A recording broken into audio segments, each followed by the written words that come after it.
नमस्कार, आप देख रहे हैं व्हाइट पेपर। मैं हूं आपके साथ आशा सरमाल। चलिए शुरुआत करते हैं व्हाइट पेपर की बड़ी खबर के साथ ही शुरुआत करते चले। किश्तवाड़ में भारी तबाही हुई है। तबाही से यहां आप देखिए 40 लोगों की मौत हो गई है, 120 लोग अभी तक जख्मी हो गए हैं और 220 लोग अभी भी लापता हैं। मचेल यात्रा फिलहाल अगली सूचना तक स्थगित कर दी गई है।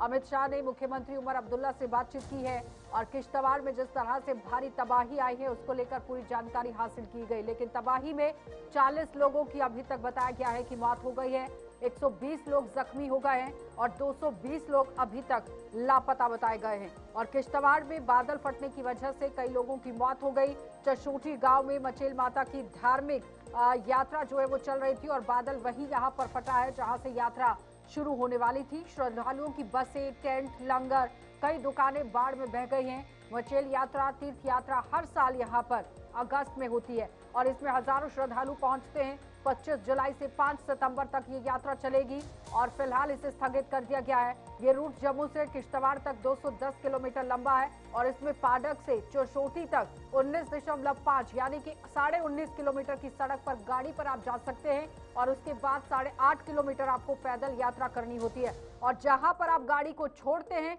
और आप पैदल यात्रा शुरू करते हैं वहां पर ही ये बड़ी घटना पेश आई है। लेकिन फिलहाल बताते चले जिस तरह से 220 लोग अभी भी लापता बताए जा रहे हैं, तो बड़ी अपडेट ये है कि कंट्रोल रूम स्थापित कर दिए गए हैं। साथ ही साथ ये बताते चलें कि जिन लोगों को अभी तक अपनों का कोई अता पता नहीं चल पाया है वो 9858223125 पर संपर्क कर सकते हैं। 6006701934 पर आप संपर्क कर सकते हैं। 9797504078 पर भी नंबर पर आप संपर्क कर सकते हैं। 8492886895 पर भी संपर्क कर सकते हैं।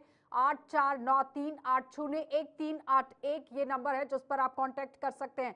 तो 7006463710 पर संपर्क कर सकते हैं और उसके बाद यहां पर जो नियंत्रण कक्ष बनाया गया है जिसमें 019952595555 पर आप संपर्क कर सकते हैं। यानी ये तमाम वो नंबर रखे गए हैं जिस पर आप कांटेक्ट कर सकते हैं, अपनों का पता लगा सकते हैं और जाहिर तौर पर उमर अब्दुल्ला की तरफ से भी स्थिति की पूरी जानकारी हासिल करने की कोशिश की गई है। लेकिन इसके साथ ही 2011 की जनगणना के अनुसार 2,31,000 यहाँ आबादी किश्तवाड़ की है। सीधा संपर्क करेंगे ग्राउंड जीरो से जिस तरह से लगातार पल पल की अपडेट अजय शान दे रहे हैं। अजय, ताजा अपडेट बताइएगा, इस वक्त की क्या कुछ है वहां पर? रेस्क्यू ऑपरेशन कहां तक पहुंचा, कितने लोगों के मारे जाने की खबर और कितने अभी भी लापता हैं? अच्छा, देखिए, जो मारे जाए यात्रु हैं, जो उसमें करीब 41 का नंबर अभी तक कंफर्म हो पाया है जिनकी मृत्यु हो चुकी है। 2 की डेथ जो है वो किशोर हॉस्पिटल में हुई थी, बाकियों की डेथ वहीं पर हो गई थी। 100 से ज्यादा जो जख्मी है वो इसमें हुए हैं, जिसमें से 31 जो है हमौरी जो एक पॉइंट है वहां पर रखे गए हैं। 74 जख्मियों को किश्तवाड़ लाया गया है, जिसमें अभी तक 22 को जम्मू रेफर कर दिया गया है क्योंकि उनकी थोड़ी कंडीशन ठीक नहीं थी। उनको फर्दर ट्रीटमेंट के लिए जम्मू भेजा गया है। सब जो यात्रु या जो इंजर्ड यहाँ पहुंचे हैं तकरीबन वो जम्मू, उधमपुर, कठुआ इन इलाकों के हैं। तो इस वजह से सभी कोशिश कर रहे हैं कि उनको आगे भेजा जाए। तो वो भी प्रयास चल रहे हैं कि इनको अपने जो नजदीकी इलाके हैं वहां तक भेजा जाए। अजय, इसमें एक जो खबर आ रही है जो कि कई ज्यादातर लोग लोग इस वक्त रेस्क्यू किए गए हैं लोकल हैं या फिर बाहर से हैं? कहने का मतलब ये कि जम्मू कश्मीर से ही ताल्लुक रखते हैं या फिर बाहर से आए हैं? देखिए, दो जो हमारे पास आए हैं वो रेस्क्यू जो किए गए वो बाहर के हैं। जो एक डेथ इसमें आ रही है, एक सीएसएफ जवान की डेथ हो चुकी है। 3 जवान बताए जा रहे हैं वो लापता चल रहे हैं। एक एसपीओ बार जो बताया जा रहा है वो चल रहा है मिसिंग। उसके अलावा कई ऐसे लोग हैं जिनकी मिसिंग रिपोर्ट सामने आई, हालांकि हकीकत जो है ऑफिशियली सामने नहीं आई है। लेकिन बेशतर जो लोग थे वो जम्मू कश्मीर के ही हैं। ठीक है। और रेस्क्यू अभी भी चल रहा है, पूरी रात चलने वाला है अजय? जी बिल्कुल, क्योंकि कई कीमती जानें वहां पर दबी हुई हैं, फंसी हुई हैं, उनको निकालना प्रायोरिटी है। तो इसके चलते ठीक है रेस्क्यू अजय, बहुत ऑपरेशन बहुत वहां पर धन्यवाद जुड़ने जारी के है। लिए। सीधा पैनल की ओर ले जाइए क्योंकि पैनल के साथ इस वक्त बात करना जरूरी है। जिस तरह से कल ही बात हो रही थी कि 69 ऐसी झीलें हैं, ग्लेशियर्स झीलें हैं जो खतरे के निशान पर थी, डेंजर जोन में थी। संदीप वजीर हमारे साथ नेशनल कॉन्फ्रेंस पार्टी से हैं, बहुत बहुत स्वागत। अजय भारती बीजेपी पार्टी से, आपका भी स्वागत। डॉक्टर सत्येंद्र जैन हैं जो कि फॉर्मर एग्जीक्यूटिव डायरेक्टर हैं national institute of disaster management से, आपका भी बहुत बहुत स्वागत सत्येंद्र जी। और प्रोफेसर अवतार सिंह जसरोटिया हैं, अध्यक्ष हैं रिमोट सेंसिंग GISS से। बहुत बहुत स्वागत आपका भी जसरोटिया जी। लेकिन सबसे पहले दो मेहमान हमारे साथ जुड़ गए हैं। डॉक्टर सत्येंद्र, डिजास्टर मैनेजमेंट को इस वक्त किस तरह के प्रिकॉशंस और काम करने की जरूरत है, क्योंकि त्रासदी जब भी आती है वो बताकर नहीं आती है, ये हर कोई जानता है, लेकिन किस तरह की मुस्तैदी प्रशासन को और विभाग को और सरकार को बरतने की जरूरत थी जिससे कम से कम कैजुअलिटी होती और ज्यादा लोगों को राहत जल्दी मिल सकती?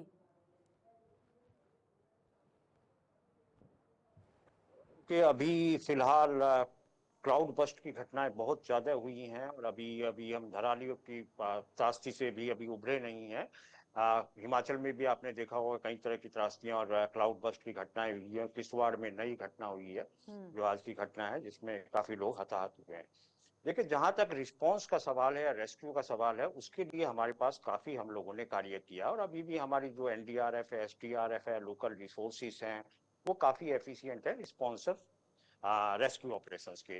लेकिन रिस्पांस और रेस्क्यू सफिशिएंट नहीं होता है किसी भी डिजास्टर मैनेजमेंट में। डिजास्टर मैनेजमेंट में डिजास्टर से पहले भी कई चीजें होती हैं। डिजास्टर से पहले हम लोगों को प्रिपेयर्डनेस है, मिटिगेशंस है, ये सब चीजें हम लोगों को, प्रिवेंशन है, ये सब चीजों पर भी तवज्जो देने की जरूरत है। देखिए, क्लाउड बस्ट की जो घटना है, इसका अभी तक हमारे पास कोई ऐसा साधन नहीं है जिससे कि हम इसको एस्टिमेट कर सकें, असेस कर सकें या इसकी अर्ली वार्निंग दे सकें। लेकिन ये संभव ऐसा नहीं है कि ये संभव नहीं है। इसके लिए काफी साइंटिफिक अप्रोच करने की जरूरत है। बेसिकली 6 चीजें हैं जिन पे हमको कार्य करने की आवश्यकता है, जिनको मैं एक एक करके, यदि आपके पास समय हो तो मैं थोड़ा सा संक्षिप्त में बताना चाहूंगा कि क्लाइमेट चेंज के बेसिकली 6 कारण होते हैं, जिसमें कि एक तो मानसून का या क्लाइमेट चेंज का भी एक इसमें वो है। दूसरा, टोपोग्राफी जो है, हिमालय की टोपोग्राफी कुछ इस तरह की है कि वहाँ पे ये क्लाउड बस्ट काफी अधिक होते हैं। चेंजिंग वेस्टर्न डिस्टर्बेंसेस हैं, जिसके कारण भी क्लाउड बस्ट की घटनाएं बहुत ज्यादा बढ़ गई हैं।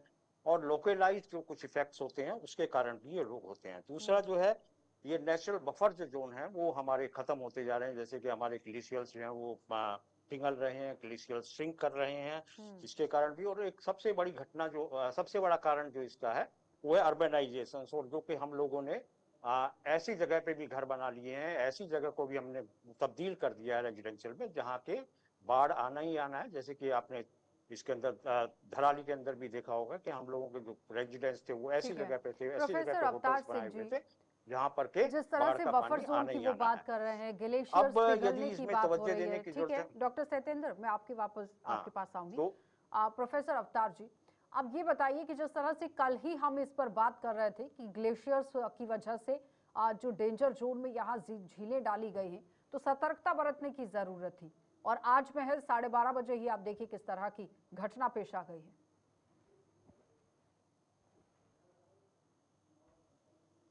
अनम्यूट कर लीजिए जसरोटिया जी। आज दोपहर में कुछ आपके संवाददाता आए थे, इसी पे ग्लेशियर पे डिस्कस कर रहे थे हम, ग्लेशियर लेक आउट बस फ्लड पे।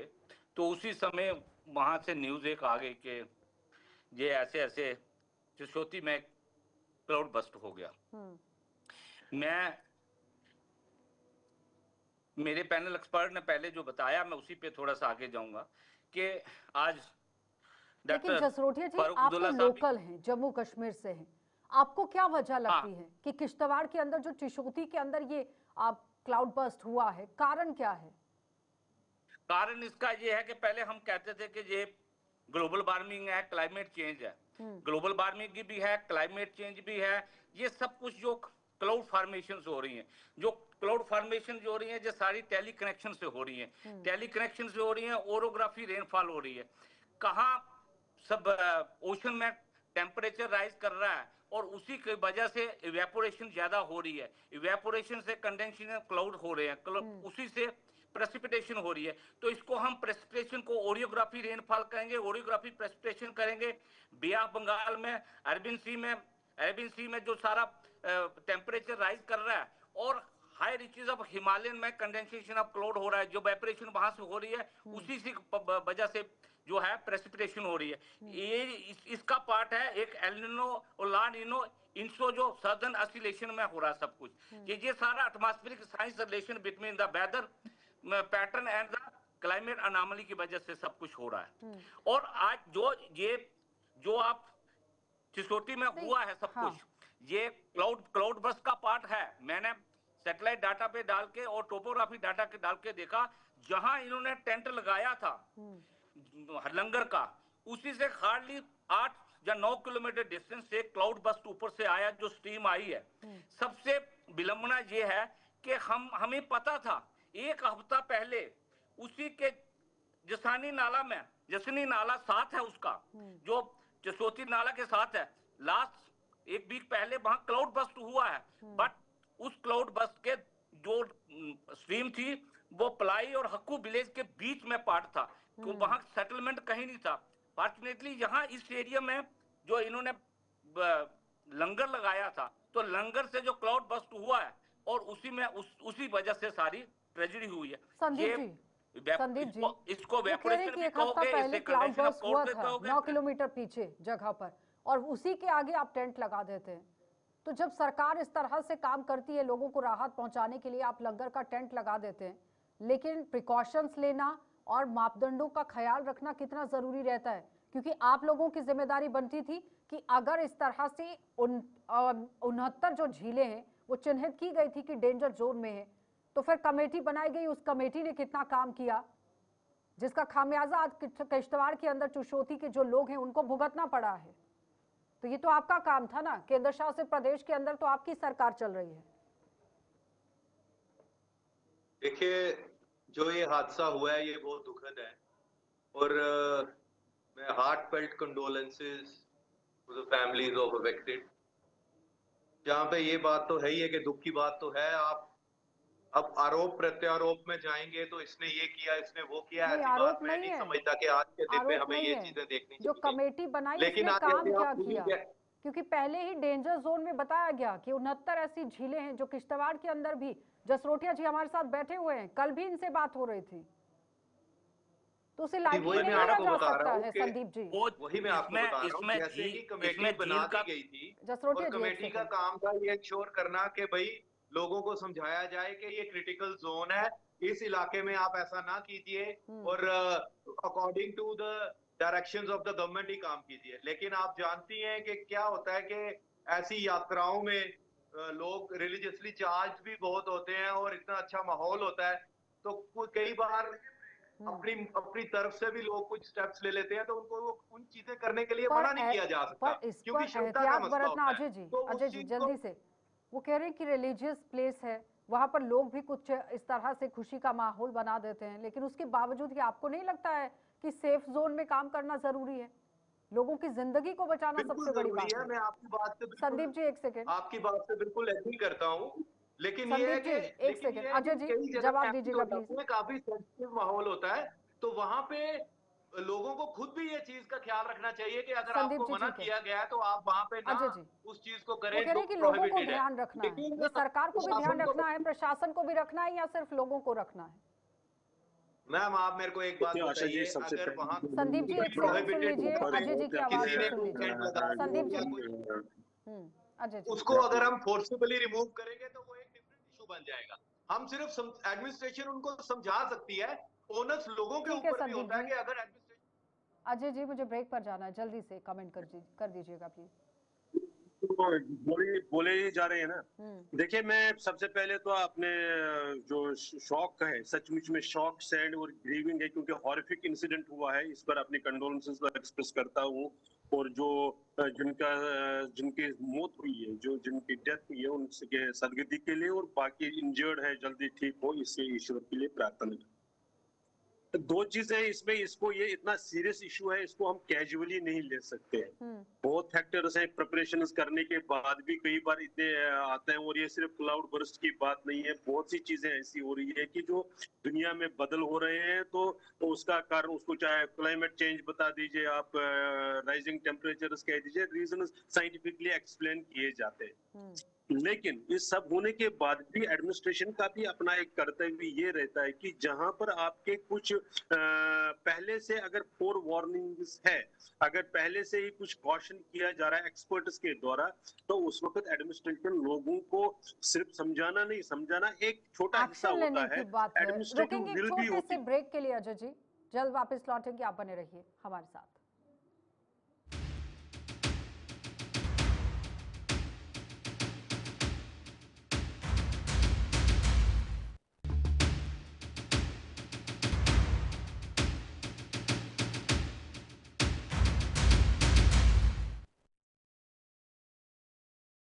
डॉक्टर सत्येंद्र जी, मैं आप ही के पास आऊंगी। रिस्पांस टाइम को किस तरह से सही किया जाए, क्योंकि आज भी ये कहा जा रहा था कि कड़ी मुशक्कत करनी पड़ रही है टीमों को आगे पहुंचने के लिए। रिस्पांस टाइम को किस तरह से बेटर करने की जरूरत है और साथ ही साथ एडमिनिस्ट्रेशन को भी ध्यान देने की जरूरत है कि नहीं?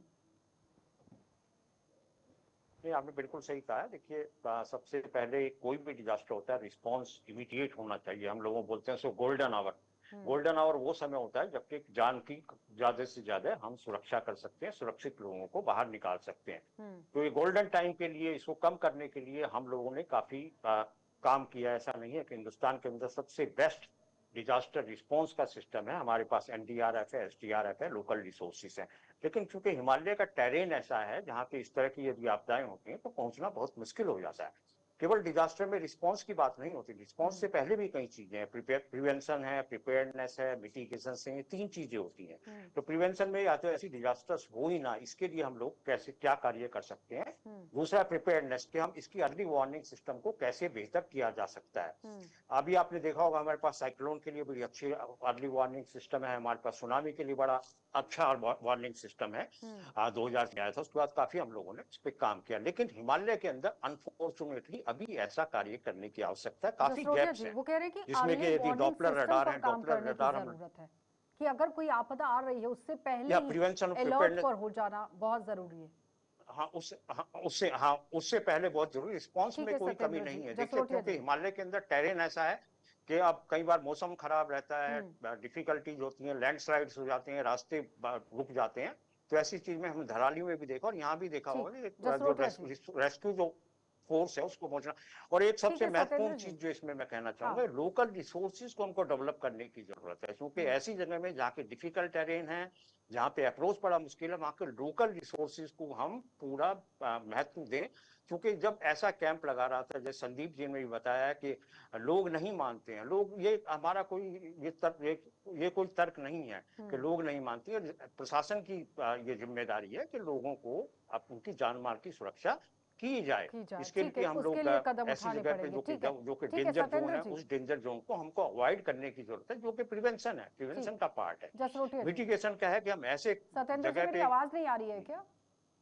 एक सेकंड वेट कीजिए जसरोटिया जी। वो कह रहे हैं कि अर्ली वार्निंग सिस्टम को लेकर हमें पता है कि पिछले एक हफ्ते से 10 दिन से लगातार पूरे हिमालय में, लद्दाख से लेकर हिमाचल तक, करगिल हो, लेह हो, कल्सी, लामा जुरू हो, किन्नौर हो, कुल्लू हो, चंबा हो, दिल्ली हो, सब में rainfall, intensity of rainfall high है, क्लाउड बस्ट हो रहे हैं। तो हम किसी अपनी रिस्पॉन्सिबिलिटी किसी पे कहें कि सरकार काम नहीं कर रही है, स्टेट गवर्नमेंट नहीं कर रही है, सेंट्रल गवर्नमेंट। पहले जब हमें लोकल को पता है, वहां के पिछले हफ्ते वहां जसनी नसात वाले नाले में क्लाउड बस्ट हुआ था, कोई ट्रेजेडी नहीं हुई क्योंकि उसके अर्जाइनी में कोई सेटलमेंट नहीं था। तो उसी को देखते हुए लोकल ने प्रिकॉशनरी मेजर क्यों नहीं लिए? क्या हर चीज पे हमें सरकार को ही रिस्पॉन्सिबिलिटी कहेंगे कि सरकार की रिस्पॉन्सिबिलिटी? हमारी कोई रिस्पॉन्सिबिलिटी नहीं है। हम अपनी रिस्पॉन्सिबिलिटी को निभाते हुए, ठीक है, जैसे सत्येंद्र जैन जी कह रहे हैं कि हम अर्ली वार्निंग सिस्टम हमने साइक्लोन पे डेवलप किया। फैक्ट है कि अभी तक डिजास्टर पे, अर्थक्वेक पे, सेस्मिक के कोई ऐसा अर्ली वार्निंग सिस्टम नहीं हुआ। क्लाउड बस्ट पे ठीक है, हम बता देते हैं कि आने वाले 4 दिन में, 3 दिन में रेनफॉल हो रही है। सैटेलाइट अपने काम कर रहे हैं, गवर्नमेंट लगातार सैटेलाइट पे सैटेलाइट लॉन्च कर रही है, चाहे जीएनएसओ चाहे पीएल। लेकिन हमें अभी तक ऐसा वार्निंग सिस्टम जनरेट नहीं हुआ है। क्लाउड बर्स्ट को लेकर भी होना चाहिए, इस पर भी तो काम होना नहीं हुआ अभी तक ऐसा कि इस इंटेंसिटी में रेनफॉल होगी। हाँ अजय जी। देखिए, अगर आप देखेंगे कि मैं फिर वही बता रहा हूँ कि ये इशू इतना बड़ा है कि आप कितने भी गैप फिल करते रहेंगे फिर भी गैप रह ही जाते हैं। काम हो रहा है, बहुत सी डायरेक्शंस में काम हो रहा है, इसमें इतना डेवलप नहीं हो पाया और होना चाहिए, ये डेफिनेटली ये है, इसमें कोई दो राय नहीं है। इसलिए अगर आप देखेंगे जो डिजास्टर मैनेजमेंट से लेकर और इसमें से जिस प्रकार से प्रोएक्टिव होकर सरकार काम करना चाहते है, उसमें इन्वेस्टमेंट एक तरीके से साइंटिफिक उसको डालने के लिए जरूरत है, उसमें और करना चाहिए, इसमें कोई दो राय नहीं है। लेकिन अभी फिर भी हम एक इस ऊपर ये है कि ये ऐसी नेचुरल डिजास्टर्स है, आज आप चाहे कितना भी आप ये करेंगे, उसका सीरियस लिंक जो जिस ढंग से है कि जिस प्रकार से नेचर का एक्सप्लॉइटेशन हो रहा है, जिस प्रकार से आप बढ़ती हुई पॉपुलेशन को कैसे आप उनकी जरूरतों को अकोमोडेट करेंगे, उस इश्यू को जब तक हम एक और साथ में डेवलपमेंट की रिक्वायरमेंट को जब तक आप एक बैलेंस्ड अप्रोच लेकर आगे नहीं बढ़ेंगे, किसी एक को दोष देना या किसी एक के प्रति ही सारा डालना ये ठीक नहीं रहेगा। बाकी इस वक्त हमारी प्रायोरिटी रेस्क्यू है, इस वक्त हमारी प्रायोरिटी जिसको बचाया जा सके उसको बचाने का, और जो अभी मिसिंग है और वो सब जानते हैं कि इस वक्त रेस्क्यू ही प्रायोरिटी है, लेकिन एहतियात बरतने के लिए भी कदम करना आगे बहुत जरूरी है, ये है कि नहीं संदीप जी? जी बिल्कुल, हर हादसा जो है वो आपको कुछ ना कुछ सिखा के जाता है। तो मुझे लगता है कि एडमिनिस्ट्रेशन वहां की जो है वो भी, स्टेट गवर्नमेंट भी इस हादसे से जरूर उन्होंने बहुत कुछ सीखा होगा, और आज जैसे जैसे परतें खुलती जाएंगी, इसकी और इन्वेस्टिगेशन होगी, तो आस्ता आस्ता हमें पता चलता जाएगा कि हमारी कमियां कहाँ पे हैं, प्रदेश के अंदर तो आप ही की सरकार चल रही है संदीप जी। आगे से अगर कभी ऐसा नेचुरल डिजास्टर हो भी जाता है तो हम फुली प्रिपेयर्ड रहें और लोगों की जानो माल की हिफाजत। सत्येंद्र जी ने हाथ उठाया था, जल्दी से बोल दीजिए। हाँ देखिए, हादसा तो हम रोक नहीं सकती हैं, प्राकृतिक आपदाएं हैं, और चूंकि जलवायु परिवर्तन है, जलवायु परिवर्तन को रोकना भी काफी हद तक अभी असंभव प्रतीत होता है, जैसा कि हालात चल रहे हैं, जैसा इंडस्ट्रियलाइजेशन हो रहा है, दूसरे कारण है। लेकिन इन आपदाओं के प्रभाव को, इनके जो इम्पैक्ट है उसको कम किया जा सकता है, और इसको कम करने के लिए मेरा एक सुझाव है, और ये 2013 में भी हमारी इस तरह की आपदाएं हुई थी उत्तराखंड के अंदर, अभी धराली में इस तरह की आपदाएं हुई। तो जैसे संदीप जी ने कहा कि हर एक डिजास्टर से हम लोगों को सबक सीखने की जरूरत है, उससे लेसन एक लर्न करने की जरूरत है। पूरा हिमालय बहुत ही स्ट्रेटेजी है, बहुत ही फ्रेजाइल माउंटेन है, तो इसमें एक सुझाव है कि एक unified Himalayan disaster monitoring system government setup करे, जिसके अंदर के हिमालय के अंदर सभी जहां जहां डिजास्टर्स की संभावनाएं हैं उनको प्रिवेंट करने की कोशिश की जाए, उसके लिए तैयारियां की जाए। और एक सबसे अहम जरूरी है कि जितनी भी ऑर्गेनाइजेशन, जैसे कि इंडियन मेट्रोलॉजिकल डिपार्टमेंट है, हमारी रिस्पांस फोर्सेस हैं, हमारा डिजास्टर मैनेजमेंट का सिस्टम है, नेशनल डिजास्टर मैनेजमेंट अथॉरिटी है, स्टेट डिजास्टर मैनेजमेंट अथॉरिटी है, अभी देखने में आ रहा है, चूंकि मैं पिछले 30 साल से आपदा प्रबंधन के क्षेत्र में काम कर रहा हूँ, तो इसमें कोऑर्डिनेशन की कमी है। बेहतर कोऑर्डिनेशन यदि रहेगा तो हम लोग बेहतर तरीके से धन्यवाद सत्येंद्र जी, जुड़ने के लिए। जसरोटिया जी आपका भी धन्यवाद, अजय जी आपका भी, संदीप जी आपका भी। बहुत गंभीर विषय है, और सबसे बड़ा एक सुझाव यहाँ आप देखिए सत्येंद्र जी ने दे दिया है, जो कि डिजास्टर मैनेजमेंट से ही जुड़े हुए थे। लेकिन अगर हम इन सारे सुझावों को साथ में रखते हुए, लेकिन आम जनता अगर सबसे ज्यादा सतर्कता बरतती है तो फिर ऐसे त्रासदियों से बचा जा सकता है। कहने का मतलब यह है कि प्राकृतिक आपदा है, ये तो आनी है, लेकिन कम से कम कैजुअल्टी हो, नुकसान कम से कम हो, इसको लेकर काम करने की कोशिश जरूर करनी चाहिए। लेकिन एहतियात के तौर पर सरकार को भी काम करना चाहिए कि ऐसे ऐसे यहाँ इनिशिएटिव लिए जाए जहां पर डिजास्टर से बचा जाए। आप देखते रहिए कार्यक्रम।